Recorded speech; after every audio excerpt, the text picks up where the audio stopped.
Hi friends, welcome back to my channel. So ಎಲ್ಲರೂ ಹೇಗಿದ್ದೀರಾ? ನಾನು ಕೂಡ ಚೆನ್ನಾಗಿದ್ದೀನಿ. ನೀವೆಲ್ಲರೂ ಚೆನ್ನಾಗಿದ್ದೀರಾ ಅಂತ ಭಾವಿಸ್ತಾ ಇವತ್ತಿನ ವಿಡಿಯೋ ಸ್ಟಾರ್ಟ್ ಮಾಡ್ತೀನಿ. ಇವತ್ತೊಂದು ಬ್ಯೂಟಿಫುಲ್ಲಾಗಿ ಸ್ಟೋರೇಜ್ ಇಡುವಂತಹ ಒಂದು ಪಿಕ್ಕಲ್ನ ಮನೆಯಲ್ಲಿ ಆರಾಮಾಗಿ ಮಾಡ್ಕೋಬೋದು. ಅಜ್ಜಿ ಇಲ್ಲದೇನೆ ನಾವೇನೇ ಮನೆಯಲ್ಲಿ ಮಾಡ್ಕೋಬೋದು. ಮಾಡೋದು ಹೇಗೆ ಅಂತ ನೋಡೋಣ ಬನ್ನಿ. ಹಾಗೆ ನನ್ನ ಚಾನಲ್ನ ಮೊದಲನೇ ಸರಿ ನೋಡ್ತಾ ಇದ್ದರೆ ಪ್ಲೀಸ್ ಸಬ್ಸ್ಕ್ರೈಬ್ ಮಾಡ್ಕೊಳ್ಳಿ. ಹಾಗೆ ಒಂದು ಲೈಕ್ ಮಾಡಿ, ಶೇರ್ ಮಾಡಿ, ಕಮೆಂಟ್ ಮಾಡಿ. ವಿಡಿಯೋ ಎಂಡವರೆಗೂ ನೋಡಿ, ಸಪೋರ್ಟ್ ಮಾಡಿ. ಫ್ಯಾಮಿಲಿ ಫ್ರೆಂಡ್ಸು ಕೂಡ ಶೇರ್ ಮಾಡಿ. ಇವಾಗ ಮಾಡೋದು ಹೇಗೆ ಅಂತ ನೋಡೋಣ ಬನ್ನಿ. ನಾವು ಇವತ್ತು ಒಂದು ಉಪ್ಪಿನಕಾಯಿನ ಮಾಡೋಣ. ನೋಡಿ, ಇದೆಲ್ಲ ಮಿಡಿ ಮಾವಿನಕಾಯಿ. ಸೊ ಈ ರೀತಿ ಇರೋ ಚಿಕ್ಕ ಚಿಕ್ಕ ಮಾವಿನಕಾಯಲ್ಲಿ ಮಿಡಿ ಉಪ್ಪಿನಕಾಯಿ ಆದರೂ ಹಾಕ್ಬೋದು, ಇಲ್ಲಾಂದರೆ ನಾವು ಇನ್ನೊಂದು ರೀತಿಯಲ್ಲೂ ಕೂಡ ಮಾಡ್ಬೋದು. ಯಾವ ರೀತಿ ಮಾಡೋದು ಅಂತ ತೋರಿಸ್ಕೊಡ್ತೀನಿ. ಇದನ್ನು ನಾವು ಒಂದು 6 ಮಂತ್ ಇಟ್ಟು ಕೂಡ ಏನೂ ಆಗೋಲ್ಲ. ಸೊ ಎಲ್ಲ ನೀಟಾಗಿ ತೊಳೆದ್ಬಿಟ್ಟು ನಾವು ನೀರು ಇಲ್ದಿರೋ ರೀತಿ ಒರೆಸಿ ಇಟ್ಕೋಬೇಕಾಗತ್ತೆ. ಇದನ್ನು ಈಗ ನಾವು ಕಟ್ ಮಾಡ್ಕೊಳ್ಳೋಣ. ಯಾವ ರೀತಿ ಕಟ್ ಮಾಡ್ಕೊಳ್ಳೋದು ಅಂದರೆ ನೋಡಿ, ಈ ರೀತಿ ನಾನು ತೋರಿಸ್ತಾ ಇದ್ದೀನಿ. ಈ ರೀತಿ ಸ್ಲೈಸಾಗಿ ಕಟ್ ಮಾಡ್ಕೊಳ್ಳೋಣ. ತುಂಬ ಚೆನ್ನಾಗಿ ಬರುತ್ತೆ ಈ ರೀತಿ ಮಾಡೋದ್ರಿಂದ. ಆಮೇಲೆ ನಂತರ ನಾವು ಈ ಮಿಡಲಲ್ಲಿರೋದನ್ನು ಶೀಡ್ಸ್ನ ತೆಗೆದುಬಿಡೋಣ.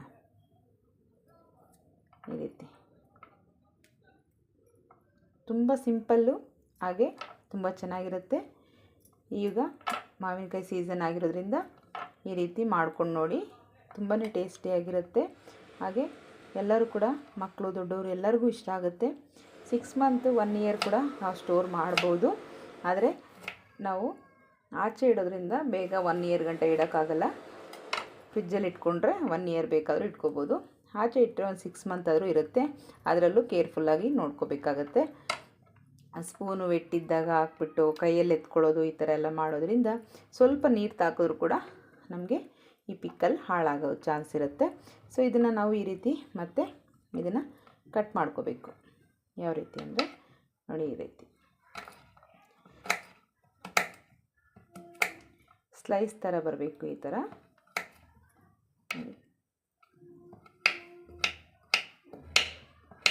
ಈ ರೀತಿ ಕಟ್ ಮಾಡ್ಕೋಬೇಕು. ತುಂಬ ಚೆನ್ನಾಗಿರುತ್ತೆ. ಈ ರೀತಿ ಕಟ್ ಮಾಡಿಕೊಂಡು ನಾವು ಇಟ್ಕೊಳ್ಳೋಣ. ಎಲ್ಲದನ್ನು ನಾವು ಹೀಗೇ ಕಟ್ ಮಾಡ್ಕೊಳ್ಳೋಣ.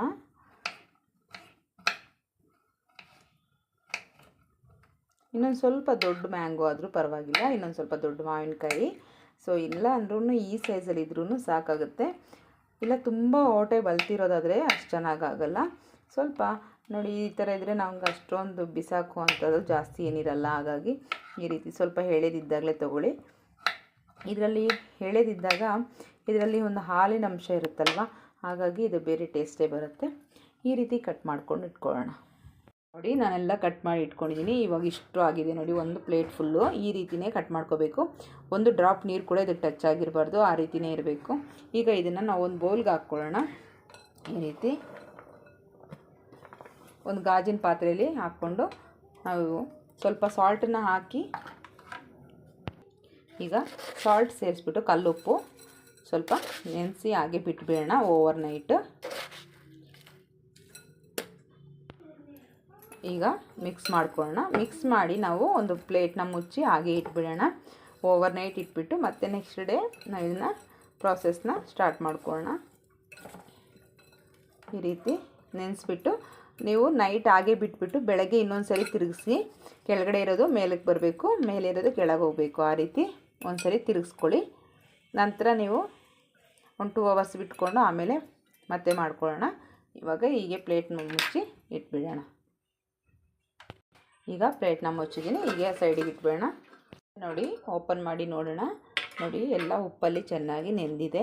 ಹಾಗೆ ಮೇಲೆ ಕೆಳಗಡೆ ಕೂಡ ಒಂದ್ಸರಿ ಉಲ್ಟಾ ಸೀದಾ ಮಾಡ್ಕೋಬೇಕು. ನಾವು ಕೆಳಗಡೆ ಇರೋದು ಮೇಲಕ್ಕೆ, ಮೇಲೆ ಇರೋದು ಕೆಳಗಡೆ ಮಾಡಿ ಮಿಕ್ಸ್ ಮಾಡಿಕೊಂಡ್ರೆ ನೋಡಿ, ನಾವು ಹಾಕಿದಾಗ ಫುಲ್ ಎಲ್ಲ ಗ್ರೀನ್ ಕಲರ್ ಇತ್ತಲ್ವ, ಇವಾಗ ಸ್ವಲ್ಪ ನಮಗೆ ಬಾಡಿರೋ ಥರ ಕಲರ್ ಚೇಂಜ್ ಆಗಿದೆ. ಉಪ್ಪನ್ನು ಚೆನ್ನಾಗಿ ಅಬ್ಸರ್ವ್ ಮಾಡಿರುತ್ತೆ. ಈ ಟೈಮಲ್ಲಿ ತುಂಬಾ ಚೆನ್ನಾಗಿರುತ್ತೆ. ಈಗ ಇದನ್ನು ಮಿಕ್ಸ್ ಮಾಡಿಕೊಂಡು ಹಾಗೆ ಸೈಡಿಗೆ ಇಟ್ಕೊಳ್ಳೋಣ.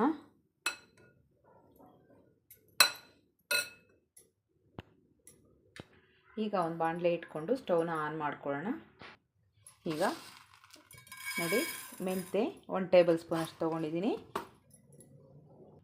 ಹಾಗೆ ಸಾಸಿವೆ 1-2 ಟೇಬಲ್ ಸ್ಪೂನ್ ಅಷ್ಟು. ಹಾಗೆ ಇದಕ್ಕೆ ಜೀರಿಗೆ ಕೂಡ ಸೇರಿಸ್ಕೋಬೇಕು.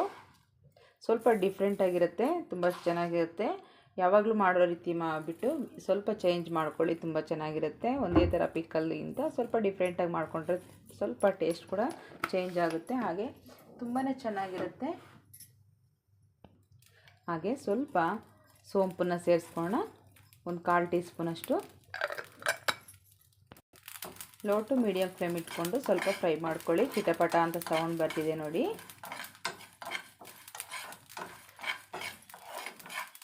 ಹೀಗೆ ಸ್ವಲ್ಪ ಚೆನ್ನಾಗಿ ಫ್ರೈ ಮಾಡ್ಕೋಬೇಕು. ಈಗ ಇದಾಗಿದೆ, ಪ್ಲೇಟ್ಗೆ ಎತ್ಕೊಳ್ಳೋಣ. ನೋಡಿ, ಇಷ್ಟಾದರೆ ಸಾಕಿದು. ಈಗ ಅದೇ ಪ್ಯಾನ್ನ ಇಟ್ಕೊಂಡು ಈಗ ಸ್ವಲ್ಪ ಆಯಿಲ್ನ ಸೇರಿಸ್ಕೊಳ್ಳೋಣ. ನಿಮಗೆ ಈಗ ಪಿಕ್ಕಲ್ಗೆ ಎಷ್ಟು ಬೇಕೋ ಅಷ್ಟು ನೋಡಿ ಸೇರಿಸ್ಕೊಳ್ಳಿ. ಆಯಿಲು ಇಷ್ಟು ಸೇರಿಸ್ಕೊತಾ ಇದ್ದೀನಿ ನಾನು. ಸ್ವಲ್ಪ ಬಿಸಿಯಾಗಿ ಆಯಿಲ್ ಬಿಸಿ ಆಗ್ತಾ ಇದ್ದ ತಕ್ಷಣ ನಾವು ಸ್ವಲ್ಪ ಸಾಸಿವೆನ ಸೇರಿಸ್ಕೊಳ್ಳೋಣ.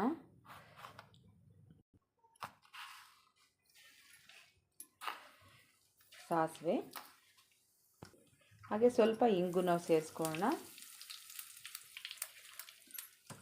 ಹಾಗೆ ಇದಕ್ಕೆ ಒಂದು 1/4 ಟೀ ಸ್ಪೂನಷ್ಟು ಸ್ವಲ್ಪ ಟರ್ಮರಿಕ್ ಪೌಡರ್. ಹಾಗೆ ಇದಕ್ಕೆ ಒಂದು 2 ಟೇಬಲ್ ಸ್ಪೂನು ಶುಂಠಿ ಬೆಳ್ಳುಳ್ಳಿ ಪೇಸ್ಟನ್ನು ಹಾಕ್ಕೊಳ್ಳಿ.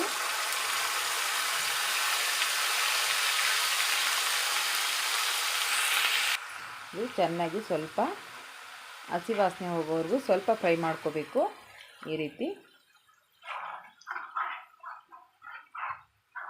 ಅದರಲ್ಲಿ ನೀರಿನ ಅಂಶ ಇರುತ್ತಲ್ವ, ಸೊ ಅದೆಲ್ಲ ಫ್ರೈ ಆಗೋವರೆಗೂ ಸ್ವಲ್ಪ ಹೊತ್ತು ನಾವು ಹೀಗೆ ಮಾಡ್ಕೋಬೇಕು. ಸ್ವಲ್ಪ ಚೆನ್ನಾಗಿ ಹಸಿ ವಾಸನೆ ಎಲ್ಲ ಹೋಯಿತು ಅಂದಾಗ ಆಫ್ ಮಾಡ್ಕೋಬೋದು. ಈಗ ಸ್ಟವ್ನ ಆಫ್ ಮಾಡ್ಕೊಳ್ಳೋಣ. ಒಂದು 2 ನಿಮಿಷ ಆಯಿಲು ತುಂಬ ಬಿಸಿ ಇದ್ದಾಗಲೇ ಹಾಕ್ಕೋಬೇಡಿ, ಒಂಚೂರು ತಣ್ಣಗಾಗಲಿ,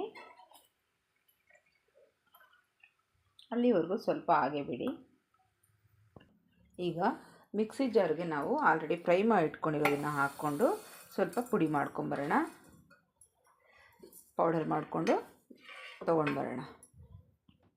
ಈಗ ನೋಡಿ, ನಾನು ಇದು ಪೌಡರ್ ಮಾಡಿ ತೊಗೊಂಡು ಬಂದಿದ್ದೀನಿ. ಈ ರೀತಿ ಆದರೆ ಸಾಕಾಗುತ್ತೆ.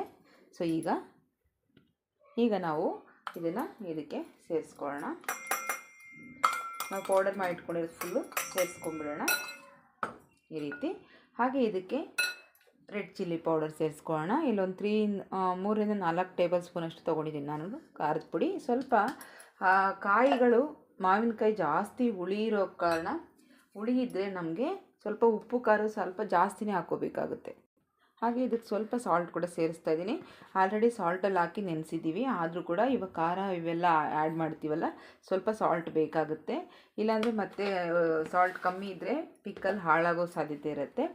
ಹಾಗೆ ನಮಗೆ ಉಪ್ಪು ಖಾರ ಎಲ್ಲ ಕರೆಕ್ಟಾಗಿರಬೇಕು, ಇಲ್ಲ ಅಂದರೆ ನಮಗೆ ಮಾಡಿಟ್ಟಿರೋ ಅಂಥದ್ದು ಬೇಗ ಹಾಳಾಗೋ ಸಾಧ್ಯತೆ ಇರುತ್ತೆ. ಹಾಗಾಗಿ ಕರೆಕ್ಟಾಗಿ ನೋಡಿಕೊಂಡು ಹಾಕ್ಕೊಳ್ಳಿ.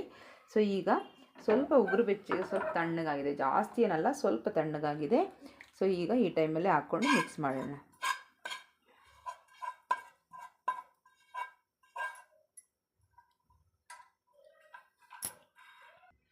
ಈಗ ಚೆನ್ನಾಗಿ ಮಿಕ್ಸ್ ಮಾಡ್ಕೊಳ್ಳಿ ಈ ರೀತಿ. ಇದನ್ನು ನಾವು ಮತ್ತೆ ಇದನ್ನು ಚೆನ್ನಾಗಿ ಮಿಕ್ಸ್ ಮಾಡಿಬಿಟ್ಟು 1 ದಿನ ಅಥವಾ 2 ದಿನ ಹಾಗೇ ಬೌಲಲ್ಲೇ ಬಿಟ್ಬಿಡಿ. ಗಾಜು ಬೌಲಲ್ಲೇ ಹಾಕಿ ಬಿಟ್ಬಿಡ್ಬೇಕಾಗತ್ತೆ. ನಂತರ ನೀವು 1 ದಿನ 2 ದಿನ ಆದಮೇಲೆ ಇನ್ನೊಂದು ಸರಿ ಚೆನ್ನಾಗಿ ಮಿಕ್ಸ್ ಮಾಡ್ಕೋಬೇಕು. ಇನ್ನೊಂದು ಸರಿ ಚೆನ್ನಾಗಿ ಮಿಕ್ಸ್ ಮಾಡಿಕೊಂಡು ನಂತರ ನೀವು ಬಾಟಲ್ಗೆ ಒಂದು ಗಾಜು ಬಾಟಲ್ ಅಥವಾ ಪ್ಲಾಸ್ಟಿಕ್ಕು ಈ ಥರದಕ್ಕೆ ಹಾಕಿಡಬೇಕು. ಅಲ್ಯೂಮಿನಿಯಮ್ಮು ಆ ಥರದಕ್ಕೆಲ್ಲ ಹಾಕಬೇಡಿ, ಹಾಳಾಗುತ್ತೆ. ಆ ಉಪ್ಪಿನಕಾಯಿನೂ ಹಾಳಾಗುತ್ತೆ, ಹಾಗೆ ಆ ಪಾತ್ರೆ ಕೂಡ ಹಾಳಾಗುತ್ತೆ. ಹಾಗಾಗಿ ಇದು ಗಾಜು ಬಾಟಲು, ಇಲ್ಲಾಂದರೆ ಪಿಂಗಾಣಿ ಈ ಥರ ಇರುತ್ತಲ್ವ, ಸೊ ಅದಕ್ಕಾದರೂ ಹಾಕಿ ನೀವು ಸ್ಟೋರ್ನ ಮಾಡ್ಬೋದು.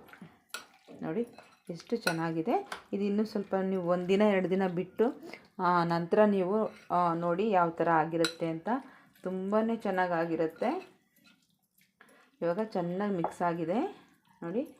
ಇದನ್ನು ಹೀಗೇ ಕ್ಲೋಸ್ ಮಾಡಿ ಇಟ್ಬಿಡ್ಬೇಕಾಗತ್ತೆ ನಾವು. 1 ಡೇ ಅಥವಾ 2 ಡೇಸ್ ಹಾಗೆ ಬಿಟ್ಬಿಟ್ಟು ನೀವು ಒಂದ್ಸಲಿ ಇದನ್ನು ಮತ್ತೆ ಮಿಕ್ಸ್ ಮಾಡಿ ನಾವು ಸ್ಟೋರ್ ಮಾಡ್ಕೋಬೇಕಾಗತ್ತೆ. ಸೊ ನೋಡಿದ್ರಲ್ಲ, ನಾವು ದಿಢೀರಾಗಿ ಒಂದು ಪಿಕ್ಕಲ್ ಮಾಡೋದು ಹೇಗೆ ಅಂತ ತುಂಬಾ ಚೆನ್ನಾಗಿರುತ್ತೆ. 6 ತಿಂಗಳು ವರ್ಷ ಆದರೂ ಇಡ್ಬೋದು, ಹಾಳಾಗೋದಿಲ್ಲ, ಅಷ್ಟು ಚೆನ್ನಾಗಿರುತ್ತೆ. ಮಿಸ್ ಮಾಡಿದೆ ನೀವು ಒಂದ್ಸರಿ ಟ್ರೈ ಮಾಡಿ ಈ ಪಿಕ್ಕಲ್ ಮಾಡೋದು ಹೇಗೆ ಅಂತ. ಆರಾಮಾಗಿ ಈಸಿಯಾಗಿ ಮನೇಲಿ ಮಾಡ್ಕೋಬೋದು.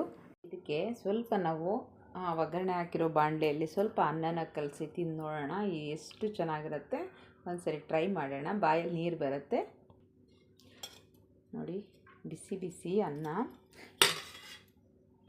ಇದಕ್ಕೆ ಸ್ವಲ್ಪ ತುಪ್ಪ ಕೂಡ ಸೇರಿಸ್ಕೊಂಡು ತಿನ್ಬೋದು, ತುಂಬಾ ಚೆನ್ನಾಗಿರುತ್ತೆ ಬಿಸಿ ಅನ್ನಕ್ಕೆ. ಬಟ್ ಫಸ್ಟ್ ಹಾಗೇ ಟೇಸ್ಟ್ ಮಾಡಿ ನೋಡೋಣ, ಆವಾಗಲೇ ನಮ್ಗೆ ಗೊತ್ತಾಗುತ್ತೆ ಇದರಲ್ಲಿ ಉಪ್ಪು ಖಾರ ಹೇಗಾಗಿದೆ ಅಂತ ಹೇಳಿ. ಬಿಸಿ ಬಿಸಿ ಇದೆ ನೋಡಿ, ಎಷ್ಟು ಹೊಗೆ ಬರ್ತಾಯಿದೆ. ಎಷ್ಟು ಚೆನ್ನಾಗಿರುತ್ತೆ ಅಂದರೆ ಅಷ್ಟು ಚೆನ್ನಾಗಿರುತ್ತೆ. ಯಾವಾಗಲೇ ಆಗಲಿ ಉಪ್ಪಿನಕಾಯಿಗಳು ಮಾಡಿದಾಗ ಈ ರೀತಿ ಪಾತ್ರೆಗಳಲ್ಲಿ ಹಾಕಿ ಕಲಸಿ ತಿಂದು ನೋಡಿ, ಅದೆಷ್ಟು ಟೇಸ್ಟ್ ಇರುತ್ತೆ ಗೊತ್ತಾ. ಬಾಯಲ್ಲಿ ನೀರು ಬರ್ತಿದೆ, ಕಂಟ್ರೋಲ್ ಮಾಡೋಕ್ಕೆ ಕೂಡ ಆಗ್ತಿಲ್ಲ. ಅದಕ್ಕೆ ಈ ರೀತಿ ಮಾಡ್ಕೊಂಡು ತಿಂದಾಗ ಅದು ಸ್ಯಾಟಿಸ್ಫ್ಯಾಕ್ಷನ್ ಆಗುತ್ತೆ ನೋಡಿ. ಈ ಬಿಸಿ ಬಿಸಿ ಅನ್ನಕ್ಕೆ ಈ ರೀತಿ ಮಾಡಿಕೊಂಡು ತಿಂದರೆ ಎಷ್ಟು ಚೆನ್ನಾಗಿರುತ್ತೆ ಗೊತ್ತಾ. ತಗೊಳ್ಳಿ, ನೀವು ಕೂಡ ತಿನ್ನಿ, ಹೇಗಿದೆ ಅಂತ ಕಾಮೆಂಟ್ ಮಾಡಿ. ತಿನ್ನೋಕ್ಕಾಗಲ್ವಲ್ಲ ಇಲ್ಲಿಂದ, ಹಾಗಾಗಿ ನಿಮ್ಮ ಮನೆಯಲ್ಲೂ ಮಾಡಿಕೊಂಡು ತಿಂದು ನೋಡಿ. ನಾನು ಆದರೆ ಇವಾಗ ತಿಂದು ನೋಡ್ತೀನಿ.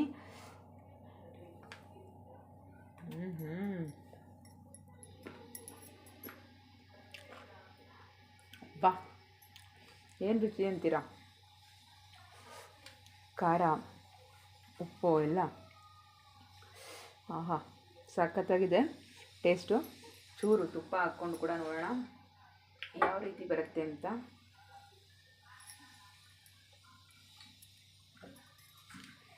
ತುಪ್ಪ ಹಾಕಿ ತಿಂದು ನೋಡೋಣ.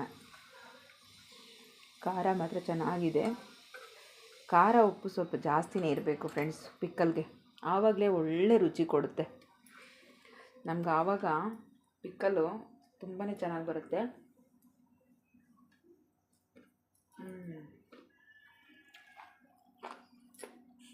ಇನ್ಯಾಕೆ ತಡ, ನಿಮ್ಮ ಮನೆಯಲ್ಲೂ ಮಾಡ್ಕೊಳ್ಳಿ. ಈಸಿಯಾಗಿ ಸಿಂಪಲ್ಲಾಗಿ ಮಾಡಿಕೊಂಡು ಬಾಯಿಗೆ ರುಚಿಯಾಗಿ ಉಪ್ಪಿನಕಾಯಿನ ತಿಂದು ಮುಗಿಸ್ಬೇಡಿ, ಆವಾಗ ನಿಮಗೂ ಕೂಡ ಗೊತ್ತಾಗುತ್ತೆ.